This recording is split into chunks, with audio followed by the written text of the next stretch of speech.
প্রধান উপদেষ্টাকে গুজবে কান না দেওয়ার আহ্বান জানিয়েছেন সেনাবাহিনীর প্রধান জেনারেল ওয়াকারুজ্জামান। 1 সেপ্টেম্বর দুপুরে প্রধান উপদেষ্টার সঙ্গে সাক্ষাৎকালে এই আহ্বান জানান তিনি। প্রধান উপদেষ্টার অফিসিয়াল ফেসবুক পেজে দেওয়া এক পোস্টে এসব বিষয় জানানো হয়েছে। প্রধান উপদেষ্টা বলেন, ভোটার উপস্থিতিতে নতুন ও নারী ভোটারদের অংশগ্রহণ, সুরক্ষা ও নিরাপত্তার প্রতি বিশ্বের আস্থা এবং গণতন্ত্র ও আইনের শাসনে উদযাপনের পরিবেশের প্রেক্ষাপটে আমি জাতির কাছে দৃঢ় অঙ্গীকার ব্যক্ত করেছি। বিবৃতিতে বলা হয়, সাক্ষাৎকালে প্রধান উপদেষ্টা বর্তমান পরিস্থিতিতে বেসামরিক প্রশাসনকে সহায়তায় সেনাবাহিনীর ভূমিকা নিয়ে আলোচনা করেন।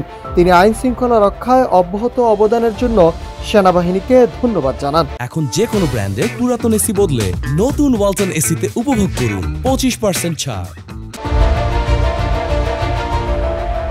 বিবৃতিতে আরও বলা হয়, প্রধান উপদেষ্টা নির্বাচনের আগে আসন্ন মাসগুলোতে একটি সুস্পষ্টভাবে সংজ্ঞায়িত কমান্ড কাঠামো গড়ে তোলার আহ্বান জানান। পাশাপাশি সব বাহিনীর মধ্যে ঘনিষ্ঠ সমন্বয় নিশ্চিত করে এই ভূমিকাকে আরও সুগঠিত ও কার্যকর করার প্রয়োজনীয়তার উপর জোর দেন।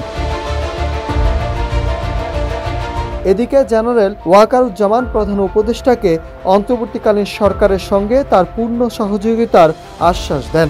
এ সময় চারিদিকে ছড়িয়ে পড়া গুজবে কান না দিতে প্রধান উপদেষ্টার প্রতি আহ্বান জানান তিনি।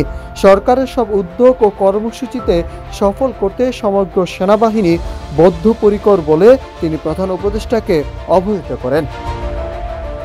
Nahid Asad, news desk, Ittefaq.